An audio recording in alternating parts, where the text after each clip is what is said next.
Allez, bonjour à tous, on est parti pour une analyse sur XRP. Je vous rappelle juste que vous avez 25$ offerts chez Bybit. Vous avez juste à cliquer sur le lien en description de la vidéo, vous faites s'inscrire à l'événement et voilà, vous profitez du bonus qui est le seul exchange qui fait des bonus comme ça en ce moment. Donc autant en profiter. Voilà, il y a rien à perdre à prendre ce genre de risque tout simplement. Donc XRP. Alors, si vous me suivez depuis un moment, vous savez que je ne suis pas fan de cette crypto. À partir du moment où on ne fait pas de nouvelle ATH sur XRP, on est dans un range, voilà, on est sur un range trimestriel, hein, voilà, on le voit, on a notre borne basse ici, notre borne haute, ça dépend hein, si on prend les mèches ou les bougies, mais globalement, on a surtout notre borne basse qui est ici. Et investir dans une crypto qui est en range alors qu'on a le BTC qui est en tendance haussière sur du bien sûr hein, quand je dis en tendance haussière, on est sur du trimestriel, hein, sur du mensuel ou weekly, on est plutôt bearish, mais voilà, sur du trimestriel on est toujours dans cette tendance haussière, alors que voilà, pourquoi se placer sur un XRP qui a une charte on est dans un range, hein, comme ici, on est dans un range, on déplace la valeur sur XRP.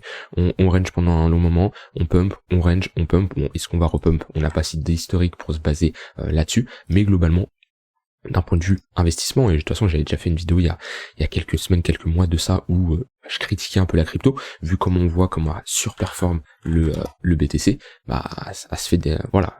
Moi, est-ce que ça vous donne envie de vous placer? Bon, on est dans une tendance baissière, on fait toujours des sommets de plus en plus bas. Il y a un regain ces dernières semaines, ces derniers mois. On a un regain, on voit qu'on dessine quelque chose de intéressant, on va dire, mais c'est un peu trop juste pour faire un investissement long terme. On parle vraiment d'investissement long terme, c'est-à-dire une horizon de temps 3-5 ans. Voilà, parce que il y en a qui vont me dire oui, mais regarde, XRP en weekly, ça pump, ça fait. OK, il y a pas de souci. Sur du moyen terme, on peut être bullish sur cette crypto, elle ne casse pas son précédent bottom. On va parler du moyen terme, court terme ensuite, mais d'un point de vue long terme, voilà, pour moi, est-ce que ça c'est une charte qui vous donne envie de vous placer? Non.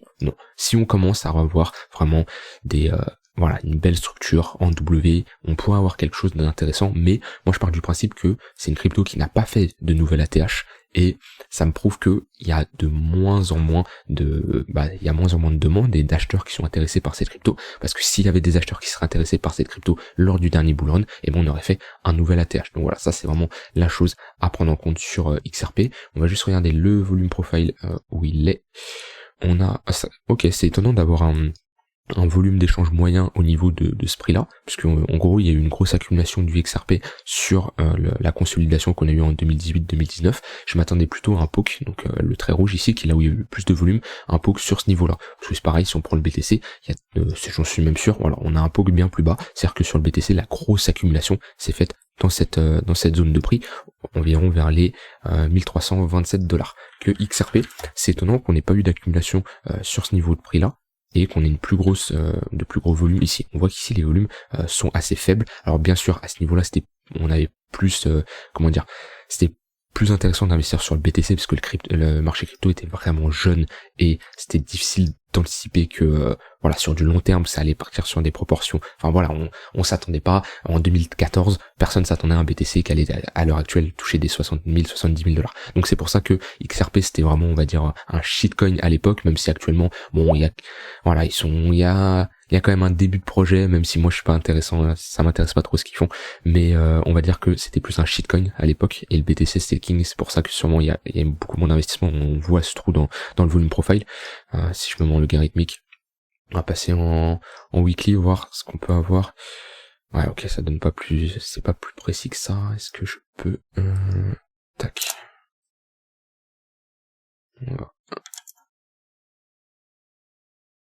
Ok. Donc là on a eu quand même un petit investissement, mais là où il y a eu le plus d'échanges, c'est vraiment sur cette zone de prix, au niveau des 20 centimes de dollars. Mais bon voilà, moi de toute façon, de mon point de vue, après c'est juste mon point de vue, c'est que XRP pour du long terme, à partir du moment où il se fait surperformer par le BTC, j'ai aucune utilité de me placer dessus. Après ça c'est toujours subjectif. Si vous pensez que la crypto a un gros potentiel sur du long terme, allez-y. Hein. Le plus important c'est d'être confiant dans dans là où on met son argent tout simplement. Maintenant, d'un point de vue plus court terme, ok, XRP est intéressant. Et ça, je suis totalement d'accord avec vous. Elle ne casse pas ses précédents creux, alors que BTC l'a cassé. Elle est très forte contre le BTC.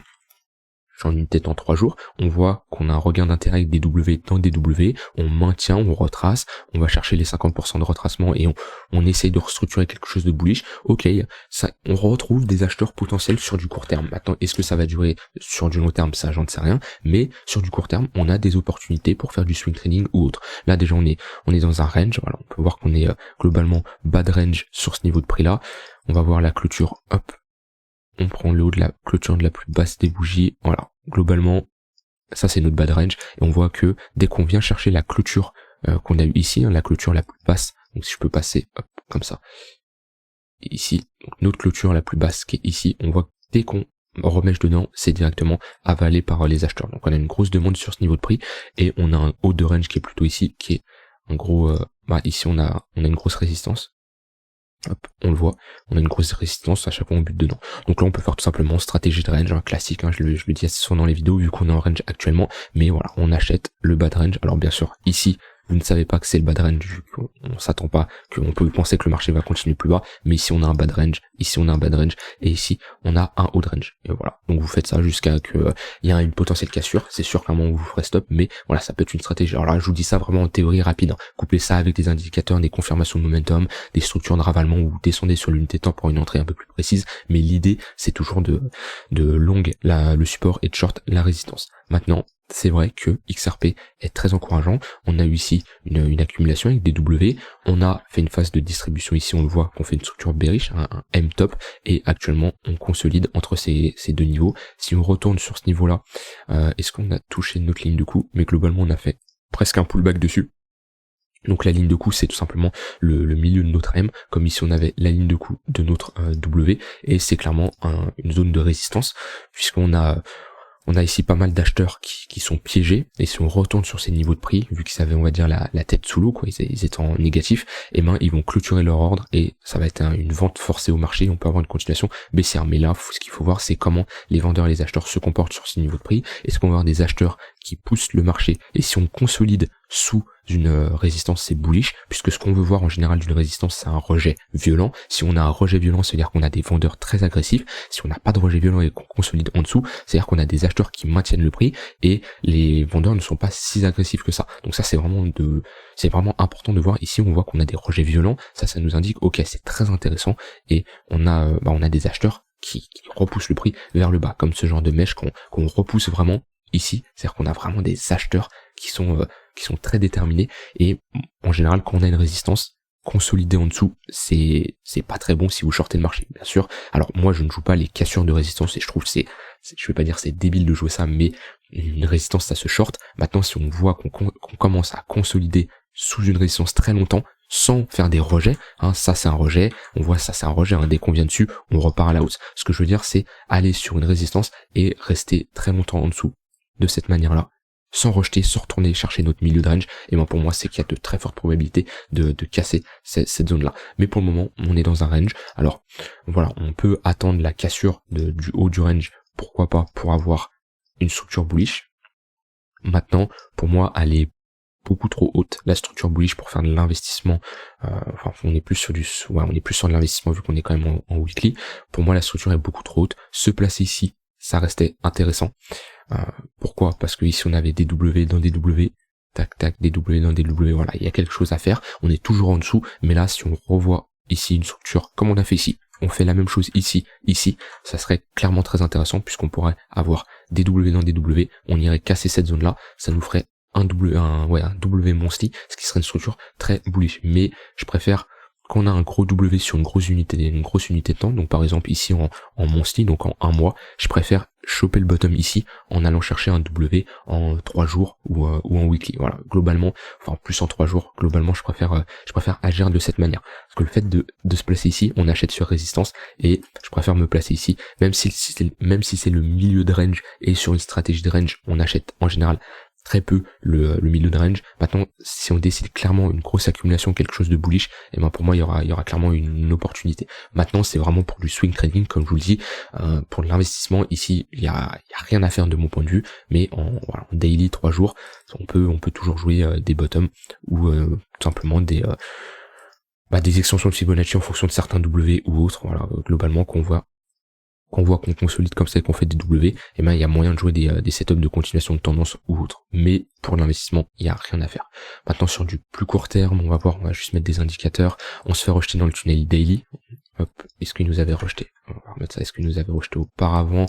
Ouais, on avait été, voilà, support, on casse, résistance, résistance, résistance, résistance. Donc tant qu'on ne casse pas le tunnel daily, c'est très dur de repartir vraiment en tendance très long terme. On a le tunnel 3 jours qui est ici également. Là on voit qu'on se fait rejeter dans le tunnel 4 heures. Tunnel 4 heures qui fait office de support, on le casse et là il fait office de résistance. On avait le tunnel H1 qui fait office de résistance, on l'a cassé. Ce qu'il faudrait, ça serait un tunnel 4 heures qui plonge, le prix qui monte, et en général les tunnels, plus ils sont fins, plus c'est simple de les casser. Donc il faudrait un tunnel vraiment fin et un tunnel H1 qui crosse le tunnel H4. On aura une confirmation de momentum parce que les crosses de tunnel c'est quelque chose de bearish ou bullish. Par exemple ici on voit qu'on a un cross du tunnel H1 qui passe au-dessus du tunnel H4. Les tunnels ils sont extrêmement fins, on voit ils sont assez fins et on casse facilement le prix. Et là on a une confirmation de cassure de ces tunnels là, donc c'est un indicateur de momentum puisqu'on a un croisement de tunnels. On voit qu'on fait un pullback dessus et on repart à la hausse. Et quand ils sont larges comme ça, c'est beaucoup plus dur de les casser, et on voit généralement qu'on les casse c'est quand ils sont assez fins. Donc voilà, ce qu'il faudrait c'est vraiment avoir un tunnel H1 qui crosse le tunnel H4 pour avoir un signal assez bullish. D'un point de vue point pivot, non pas ça, point de vue point pivot, tac. On a buté sur le tunnel point pivot monthly, ici également. Alors juste on va regarder où sont mes points pivot yearly. Ok, ils sont bien trop bas, donc ok, il n'y a pas grand chose à faire sur les points pivot yearly. Si on retourne ici, il faudra penser à avoir une prise de profit partiel. Alors je dis si on retourne ici, c'est vraiment dans les prochains mois, hein, si on y retourne, hein. Là c'est pas, on va pas faire ça en 2 jours, mais voilà, là on a un point pivot yearly qui est une très grosse résistance, mais sinon il n'y a pas grand chose. Actuellement on se trouve, on a un point pivot monthly ici, je peux jouer des extensions de point pivot, tac, voir ce que ça nous donne. Je vais juste on va juste supprimer ce que j'ai mis, ce sera plus clair. Voilà, on a nos points pivot monthly et des extensions qui sont ici. On voit qu'on consolide globalement, faire un ping-pong entre les deux points pivot, mais pour le moment, d'un point de vue localisation, c'est pas très intéressant. On est plutôt dans une zone où on va patienter. On a été chercher notre milieu de range, on le voit ici, 50% de retracement. Tac. On met notre 50% de gain. On voit qu'on s'est fait rejeter juste en dessous. Donc pour le moment on ne parvient pas à s'affranchir des 50%. Et très intéressant dans une stratégie de range, toujours mettre le volume profile en prenant, voilà, vous prenez toute cette zone de range là. Et on voit où on se situe. Actuellement on est au-dessus du volume profile. C'est vrai que le volume profile est assez bas. Donc c'est compliqué de faire une stratégie de range quand le volume profile est bas. En général on voit un volume profile qui est bien au milieu. Mais vu qu'on a globalement consolidé dans cette zone-là, c'est normal qu'on a un volume profile si bas. On a des petites zones d'imbalance qu'on voit, on a comblé ici. Ici, il nous reste une zone d'imbalance à venir combler. Si je mets un volume profile ici, beaucoup plus proche, on voit qu'on a des trous ici dans notre volume profile. Il y a eu très peu d'échanges de prix et le marché n'aime pas laisser ces zones d'imbalance. Mais globalement, un volume profile aussi bas, c'est difficile parce que dans une stratégie de range, en général, comme je dis, on achète le bas, on vend le haut et on prend nos profits soit à 50% de retracement, soit sur le POC, ici le point of control. Et si on achète assez bas, c'est difficile de prendre des positions, enfin des profits ici vu qu'on est vu que le POC il est assez bas. Par contre, c'est sûr que si on short, on peut bien étendre notre TP pour aller chercher une prise de profit assez loin de notre entrée vu que le POC est bas, et actuellement on est en train de rejeter le POC, on voit qu'on a méché dessus, mais tant qu'on évolue au-dessus, c'est bullish pour le moment. Mais voilà, on voit qu'on casse, on recasse, etc. Donc voilà, sur XRP, pas grand chose à ajouter de plus. Comme je dis, en weekly, monthly, on est donc pour l'investissement. Pour moi, ça me semble pas intéressant le fait qu'on n'ait pas fait de nouvelle ATH. Pour moi, il y a pas un intérêt sur cette crypto. Et maintenant, pour du swing trading, il y a des opportunités qui se créent, vu que la paire est assez forte contre le BTC, elle maintient son bottom. On voit qu'il y a quelque chose de très intéressant. De toute façon, je pense que si je mets un volume profile de cette manière-là, voilà, on voit qu'ici on a eu énormément d'échanges de prix. Donc ça veut dire qu'on a un regain sur cette zone. Si on regarde, si on compare par rapport au temps passé, si je prends de là à là, on a passé 400 jours.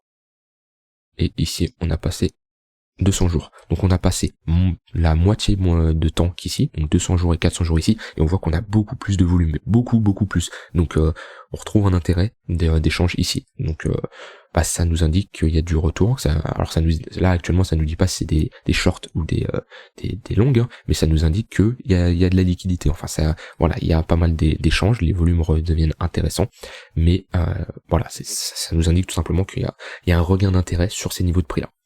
Voilà, j'ai terminé avec XRP. La dernière fois j'avais fait une vidéo sur XRP, je m'étais fait un peu incendier dans les commentaires parce que bah, les gens ils étaient pas. De toute façon les gens sur la crypto, quand on leur dit quelque chose qui vont à l'encontre de leurs pensées, ils vont pas se remettre en question.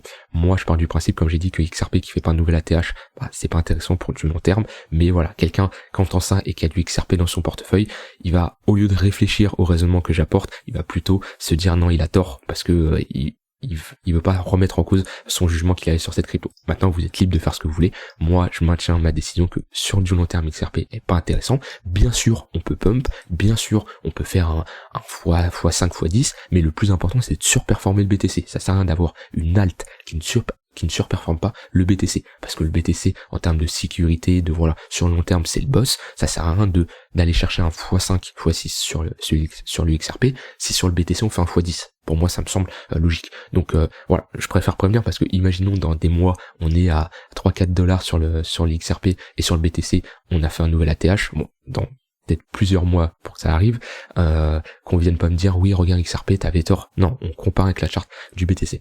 Voilà, j'ai terminé ce que j'avais envie de dire. N'hésitez pas à me donner votre avis en commentaire et on se retrouve demain pour une prochaine vidéo. Bye bye.